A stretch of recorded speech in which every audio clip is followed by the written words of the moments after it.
ಶ್ರೀ ಸದ್ಗುರು ಸಿದ್ಧಾರೂಢಾಯ ನಮಃ.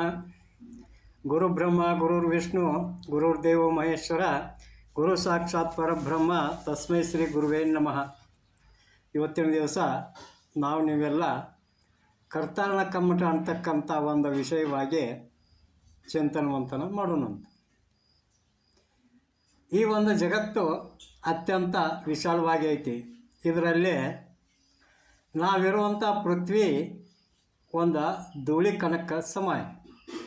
ಅನಂತವಾಗಿರ್ತಕ್ಕಂಥ ಆಕಾಶದಲ್ಲಿ ಕೋಟಿ ಕೋಟಿ ವರ್ಷಗಳಿಂದ ಅಸಂಖ್ಯಾತವಾಗಿರ್ತಕ್ಕಂಥ ನಕ್ಷತ್ರ ಸೂರ್ಯ ಚಂದ್ರಾದಿಗಳು ಬೆಳಗಾಕತ್ತಾವು. ಅವುಗಳ ಎದುರ ನಮ್ಮ ಜಗತ್ತು ಅಥವಾ ನಮ್ಮ ಮನೆಯು ಒಂದು ಮಿಣುಕು ದೀಪವು ಸಹ ಆಗಲಾರದು. ಈ ಒಂದು ಬ್ರಹ್ಮಾಂಡದೊಳಗೆ ನಮ್ಮ ಭೂಮಿಗೆ ಸ್ಥಾನ ಐತೆ ಇಲ್ಲೋ ಅಂತೇಳಿ ಅನಿಸೋ ಹೊತ್ತಿನಾಗ ಈ ಒಂದು ಹುಲು ಮಾನವರಿಗೆ ಎಲ್ಲಿ ಸ್ಥಾನಮಾನ? ಈ ವಿಶಾಲವಾಗಿರ್ತಕ್ಕಂಥ ವಿಶ್ವ ಆದ್ಯ ಅಂತ್ಯವೇ ಇಲ್ಲ ಅನ್ನುವಷ್ಟು ದೊಡ್ಡದಾಗೈತೆ ಅಂತೇಳಿ ವಿಜ್ಞಾನಿಗಳ ಕಂಡುಕೊಂಡ ಆಶ್ಚರ್ಯ ಚಕಿತರಾಗ್ಯಾರ. ಇಂಥ ಒಂದು ವಿಶಾಲವಾದ ವಿಶ್ವಕ್ಕೆ ನೀವು ಬಂದದ್ದು ಯಾವುದಪ್ಪ ಅಂತಂದ್ರೆ ರವಿ ಶಶಿ ತಾರೆಗಳನ್ನು ಬೆಳಗಿಸೋದಕ್ಕೂ ಅಲ್ಲ, ಗಾಳಿ ಬೀಸಲಿಕ್ಕೂ ಅಲ್ಲ, ಮಳೆಯನ್ನು ಸುರಿಸೋದಕ್ಕೂ ಅಲ್ಲ, ಮತ್ತು ಗುಟ್ಟ ಬೆಡ್ಗಳನ್ನು ನಿರ್ಮಾಣ ಮಾಡೋದಕ್ಕೂ ಅಲ್ಲ, ಅಥವಾ ಈ ಒಂದು ಜಗತ್ತನ್ನು ರಚನೆ ಮಾಡೋದಕ್ಕೂ ಅಲ್ಲ. ಅದು ನಮ್ಮ ಕೆಲಸನೂ ಅಲ್ಲ. ಅದನ್ನು ನಿಸರ್ಗ ದೇವತೆ ನಮಗಾಗಿ ಎಲ್ಲವನ್ನು ಮಾಡಿ ಇಟ್ಟಾಳ. ಈ ಸತ್ಯಂ ಶಿವಂ ಸುಂದರಂ ಅಂತಕ್ಕಂಥ ಸೃಷ್ಟಿ ಸ್ವಭಾವವನ್ನು ಕೆಡಿಸದ ಹಾಗೆ ನಾವು ನಗುನಗ್ತಾ ಬಾಳಿದ್ರೆ ಸಾಕು. ಈ ಭೂಮಿಗೆ ನಾವೇನು ಒಡೆಯರೂ ಅಲ್ಲ, ಮಾಲಕರು ಅಲ್ಲ. ಯಾರೋ ನಮ್ಮನ್ನಿಲ್ಲೇ ಕರ್ಕೊಂಡು ಬಂದೇವಿ. ನಮಗಾಗಿ ಅವರು ಎಲ್ಲವನ್ನು ಮಾಡಿಟ್ಟಾರೆ. ಅವರೇ ಇದಕ್ಕೆಲ್ಲ ಒಡೆಯರು, ಯಜಮಾನರು. ಈ ಒಂದು ಜಗಕ್ಕೆ ಯಾರು ಬಂದ್ರೇನೋ ಹೋದ್ರೇನೋ ಅದಕ್ಕೆ ಈ ಒಂದು ಸೃಷ್ಟಿಗೆ ಜಗತ್ತಿಗೆ ಲಾಭವೂ ಇಲ್ಲ, ಹಾನಿಯೂ ಇಲ್ಲ. ಮತ್ತು ಆ ಒಂದು ಸೃಷ್ಟಿ ಅದನ್ನು ಗಮನಿಸೋದೂ ಇಲ್ಲ. ಇದು ನಮ್ಮ ಮನೆ, ಇದು ನಮ್ಮ ಹೊಲ, ನಮ್ಮ ಮಠ ಅಂತೇಳಿ ನಾವು ಅಂತೇವಿ. ಆದರೆ ಆ ಮನೆ ಮಠ ಹೊಲಗಳು ಎಂದಾದರೂ ಇವು ನಮ್ಮವರು, ನಮ್ಮ ಮಾಲೀಕರು ಅಂತೇಳಿ ಎಂದರ ಹೇಳ್ಯಾರ? ಅವರು ಎಂದೂ ಹೇಳಿಲ್ಲ. ನಿಮ್ಮ ಮಾಲೀಕರು ಯಾರು ಅಂತೇಳಿ ಆ ಮನೆ ಮಠಗಳಿಗೆ ಕೇಳಿದ್ರೆ ಅವು ಏನೂ ಹೇಳೋದೂ ಇಲ್ಲ. ಮಹಾಮೌನವನ್ನು ತಾಳ್ಬಿಡ್ತಾವೆ. ಯಾಕಂದ್ರೆ ಹೇಳಿದ್ರೆ ಈ ಒಂದು ಭೂಮಿ ಮನೆ ಮಠಕ್ಕೆ ಯಜಮಾನ್ರು ಯಾರು ಅಂತ ಹೇಳಿದ್ರೆ ಈ ಅಜ್ಞಾನಿ ಜನರಿಗೆ ತಿಳಿಯೋದಿಲ್ಲ ಅಂಥೇಳಿ ಅವುಗಳಿಗೆ ಚೆನ್ನಾಗಿ ಗೊತ್ತೈತಿ. ಹಂಗಾದ್ರೆ ಈ ಪ್ರಪಂಚದ ಒಡೆಯರು ಯಾರು ಅಂತೇಳಿ ಶರಣರನ್ನು, ಸಾಧು ಸತ್ಪುರುಷರನ್ನು ಕೇಳಿದ್ರೆ ಅವ್ರೇನು ಹೇಳ್ತಾರೋ ಅನ್ನುವಂಥದ್ದನ್ನು ನೀವೆಲ್ಲ ನೋಡೋಣಂತ. ಯಾವುದೋ ಒಂದು ಪ್ರಸಂಗದೊಳಗೆ ಬಸವಣ್ಣನವರು ಭಕ್ತಿ ಪರವಶರಾಗಿ ಅಲ್ಲಮ ಪ್ರಭುದೇವರಿಗೆ ಕೈ ಮುಗಿದು ಕೇಳ್ತಾರೆ. ಏನು ಅಂತಂದ್ರೆ, ಪ್ರಭುದೇವರೇ, ನೀವು ಏನು ಬೇಡ್ತೀರಿ ಬೇಡ್ರಿ, ಬೇಕಾದ್ದು ಬೇಡ್ರಿ, ನೀವು ಬೇಡಿದ್ದನ್ನು ನಾ ಕೊಡ್ತೇನೆ ಅಂತೇಳಿ ಅವ್ರಿಗೆ ಹೇಳಿ, ನೀವು ಬೇಡಿದ್ದನ್ನು ನಿಮಗೆ ಕೊಟ್ಟ ನಾನು ಕೃತಾರ್ಥಕ್ಕೇನೆ ಅಂತೇಳಿ ಅವರಿಗೆ ಕೈ ಮುಗಿತಾರೆ. ಆವಾಗ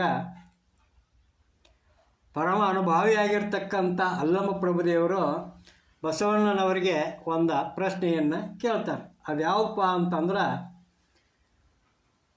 ಮೇರುಗಿರಿಗಳೆಲ್ಲವೂ ಪ್ರಮಥರೊಡವೆ, ರಜತಗಿರಿಗಳೆಲ್ಲವೂ ಪುರಾತನರೊಡವೆ, ಚತುರ್ದಶ ಭುವನವೆಲ್ಲವೂ ಲಿಂಗದೊಡವೆ, ಪೃಥ್ವಿ ಎಂಬುದು ಕರ್ತಾರನ ಕಮ್ಮಟ, ಅಚ್ಚಿನ ಮೊಳೆ ಬಾಣಸದ ಮಣೆ, ತನುಮನದಂಗಳೆಲ್ಲವೂ ನಮ್ಮ ಗುಹೇಶ್ವರ ಲಿಂಗದ ಸೊಮ್ಮು, ನೀನೇನು ಕೊಟ್ಟು ಭಕ್ತನಾದೆ ಹೇಳ ಬಸವಣ್ಣ ಅಂತೇಳಿ ಮರು ಪ್ರಶ್ನೆಯನ್ನು ಮಾಡ್ತಾರೆ.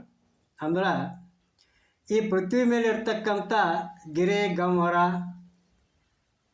ಕೆರೆ ಬಾವಿ, ನದಿ, ಹಳ್ಳ ಕೊಳ್ಳ ಇವೆಲ್ಲವೂ ಈ ಒಂದು ಬ್ರಹ್ಮಾಂಡದೊಳಗೆ ಲೋಕ ಕಲ್ಯಾಣಕ್ಕಾಗಿ ಜಪತಪಾದಿಗಳನ್ನು ಮಾಡಿ ಅವುಗಳನ್ನು ಪವಿತ್ರ ತೀರ್ಥಕ್ಷೇತ್ರಗಳನ್ನಾಗಿ ಮಾಡಿದಂಥ ಪುರಾತನರಿಗೆ, ಮಹಾತ್ಮರಿಗೆ, ಪ್ರಮಥರಿಗೆ ಸಲ್ತಾವು. ಇನ್ನು 14 ಲೋಕಗಳೆಲ್ಲ ಆ ಸೃಷ್ಟಿಕರ್ತನಾಗಿರ್ತಕ್ಕಂಥ ಮಹಾದೇವನ ಸಂಪತ್ತು. ಅಷ್ಟೇ ಅಲ್ಲ, ಈ ಪೃಥ್ವಿ ಎಲ್ಲನೂ ಆ ಮಹಾದೇವನ ಕಾರ್ಯಾಗಾರ ಆಗೈತಿ.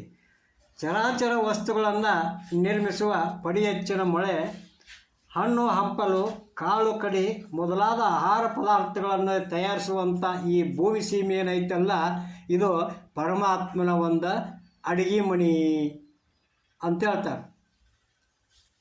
ಮತ್ತು ನಮ್ಮ ತನುಮಣ ಧನ ಎಲ್ಲವೂ ಸಹಿತ ಆ ಮಹಾದೇವನ ಕರುಣ ಪ್ರಸಾದವೇ ಆಗೈತಿ.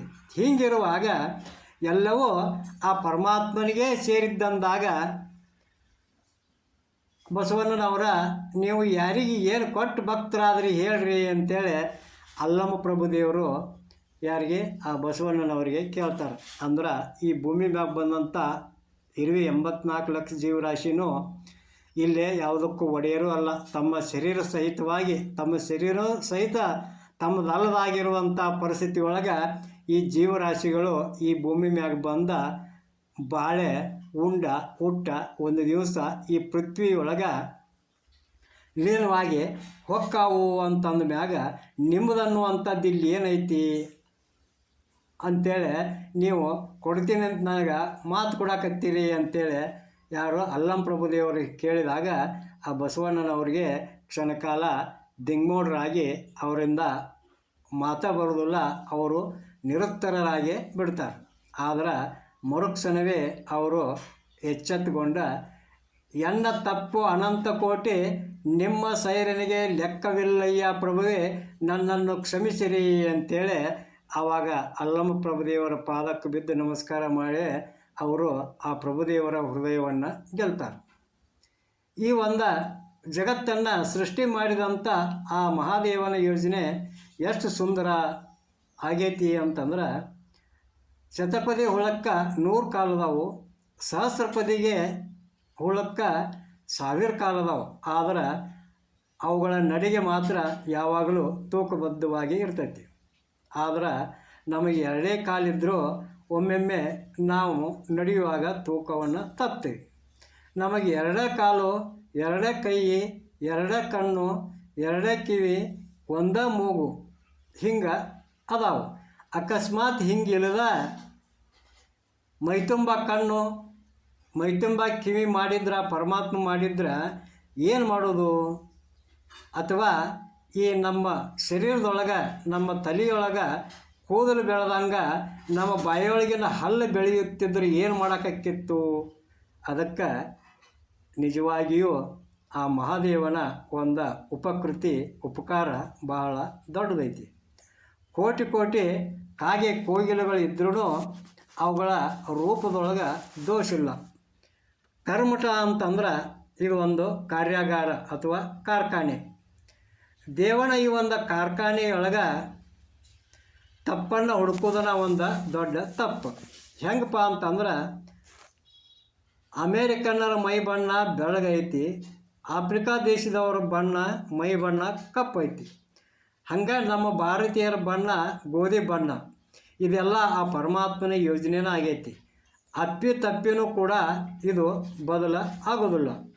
ಇಲ್ಲಿ ನಾವೇನೋ ಮಾಡಬೇಕಾಗಿಲ್ಲ. ಯಾಕಪ್ಪ ಅಂತಂದ್ರೆ ಎಲ್ಲವೂ ಆ ದಯಾನಿಧಿ ಆಗಿರ್ತಕ್ಕಂಥ ಪರಮಾತ್ಮನ ಮಾಡಿ ಕಳಿಸ್ಯಾನ. ಅವ ಈ ಭೂಮಿಯೊಳಗೆ ಬೆಳೆದಂಥ ಕಾಳು ಬೇಳೆಗಳನ್ನು ನಾವು ಮನೆಗೆ ತಂದ ನೀರಲ್ಲಿ ಕುದಿಸಿ ಈ ಅಡುಗೆ ಎಲ್ಲ ನಾನೇ ಮಾಡಿದ್ದು ಅಂತಂದ್ರೆ ಅದಕ್ಕೇನು ಅರ್ಥ ಐತಿ? ಎಲ್ಲವನ್ನೂ ಕೊಟ್ಟವನು ಪರಮಾತ್ಮ ಅಂದಾಗ ನಾನು ಮಾಡಿದೆ ಅಂತನ್ನುವಂಥದ್ರೊಳಗೆ ಏನೇನು ಅರ್ಥ ಇಲ್ಲ ಅಂತೇಳಿ ಹೇಳ್ತಾರೆ. ಹಿಂಗೆ ಇಟಲಿ ದೇಶದ ಫ್ರಾನ್ಸ್ ಪಟ್ಟಣದೊಳಗೆ ಮೈಕಲ್ ಎಂಜಿಲೋ ಅಂತಕ್ಕಂಥ ಒಬ್ಬ ಜಗತ್ಪ್ರಸಿದ್ಧ ಚಿತ್ರಕಲಾವಿದ ಇದ್ದ. ಕೆಲವೊಂದು ಜನ ಅವನ ಕಲಾಚಿತ್ರಗಳನ್ನು ನೋಡೋ ಸಲುವಾಗಿ ಅವನ ಕಲಾಮಂದಿರಕ್ಕೆ ಬರ್ತಾರೋ. ಅವರು ಬಂದಂಥ ಜನ ಆತನ ಚಿತ್ರಕಲೆಯನ್ನು ನೋಡಿ ಅತಿ ಸಂತೋಷಪಟ್ಟ ಏನು ಮಾಡ್ತಾರೋ ಅಂತಂದ್ರೆ ಆ ಮೈಕಲ್ನ ಭೇಟಿ ಆಗಬೇಕು ಅಂತೇಳಿ ಅವನ ಚಿತ್ರಮಂದಿರದೊಳಗೆ ಹುಡುಕ್ತಾರೆ. ಅವ ಅಲ್ಲೇ ಸಿಗೋದಿಲ್ಲ.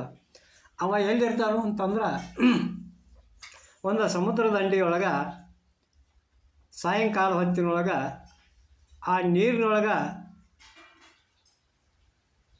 ಬಿದ್ದಂಥ ಸೂರ್ಯಾಸ್ತದ ಸೂರ್ಯನ ಪ್ರತಿಬಿಂಬವನ್ನು, ಸೂರ್ಯನ ಹೊಂಬಣ್ಣದ ಕಿರಣಗಳನ್ನು ನೋಡ್ತಾ ಆನಂದಿಸ್ತಾ ಕುಂತಿರ್ತಾನೆ. ಅಲ್ಲಿಗೆ ಬಂದಂಥ ಜನ, ನಾವು ನಿಮ್ಮ ಚಿತ್ರಕಲೆಯನ್ನು ನೋಡಿದ್ದೀವಿ, ನಿಮ್ಮನ್ನು ಭೇಟಿಯಾಗೋ ಸಲುವಾಗಿ ನಾವು ಬಂದೀವಿ ಅಂತ ಹೇಳಿದಾಗ, ನೀವು ನನ್ನ ಚಿತ್ರಕಲೆಯನ್ನು ನೋಡಿ ನನ್ನ ಭೇಟಿಯಾಗಿ ಬಂದಿರಿ, ನಾನು ಸ್ವತಃ ಆ ಪರಮಾತ್ಮನ ಚಿತ್ರಕಲೆಯನ್ನು ನೋಡೋ ಸಲುವಾಗಿ ನಾ ಇಲ್ಲೇ ಬಂದು ಕುಂತೇನಿ. ಆ ಒಂದು ಪರಮಾತ್ಮನ ಸಜೀವ ಸಚಲ ಚಿತ್ರದ ಮುಂದೆ ನಾವೇನೋ ಮಾಡುವಂಥ ಒಂದು ಕಲೆ ದೊಡ್ಡದಲ್ಲ, ಆ ಒಂದು ವಿಶ್ವ ಕಲಾವಿದಾಗಿರ್ತಕ್ಕಂಥ ಆ ಪರಮಾತ್ಮನ ಅನುಕರಣೆ ಮಾಡುವವರಷ್ಟ ನಾವು ಅಂತೇಳಿ ಆತ ಹೇಳ್ತಾನೆ. ಹಂಗೆ ಸತ್ಯಂ ಶಿವಂಬರಂ ಸತ್ಯಂ ಶಿವಂ ಸುಂದರಂ ಅಂತಕ್ಕಂಥ ಈ ಸೃಷ್ಟಿಯನ್ನು ನೋಡಿ ಆ ಶಿವನನ್ನು ನಾವು ನೆನೆದಿದ್ರೆ ಹೆಂಗೆ? ಕೋಳಿ ಕೂಗದ ಮುನ್ನ ಏಳುವುದು ನಿತ್ಯದಲ್ಲಿ ದಯಾಳು ದೇವನ ನೆನೆದರೆ ಆಳಿನಾಳಯ್ಯ ಸರ್ವಜ್ಞ ಅಂತೇಳಿ ಆ ಸರ್ವಜ್ಞ ಮಹಾಕವಿ ಹೇಳಿದಂಗೆ, ಈ ಸಮಸ್ತ ಸೃಷ್ಟಿಗೆ ಕಾರಣಕರ್ತನಾಗಿರ್ತಕ್ಕಂಥ ಆ ಮಹಾದೇವನನ್ನು, ಆ ಪರಮಾತ್ಮನನ್ನು ನಿತ್ಯ ನೆನೆಯೋಣ ಅಂತ ಹೇಳ್ತಾ, ಈ ಒಂದು ಜಗವಿದೆಲ್ಲ ಕರ್ತಾರನ ಕಮ್ಮಟ ಅಂತಕ್ಕಂಥದ್ದನ್ನು ಮರೆಯದೆ ನಾವು ನೀವೆಲ್ಲ ಇರೋಣ ಅಂತ ಹೇಳುವಲ್ಲಿಗೆ ಇವತ್ತಿನ ಪ್ರವಚನವನ್ನು ಮುಕ್ತಾಯಗೊಳಿಸೋಣಂತ. ಜೈ ಮಂಗಳಂ, ಜೈ ನಮಃ ಪಾರ್ವತೀಪತಿ ಶಿವ ಹರ ಹರ ಮಹಾದೇವ. ಶ್ರೀ ಸದ್ಗುರು ಸಿದ್ಧಾರೂಢಾಯ ನಮಃ. ಶ್ರೀಮನ್ ನಿಜಗುಣ ಶಿವಯೋಗಿ ಮಹಾರಾಜ್ ಕಿ ಜೈ.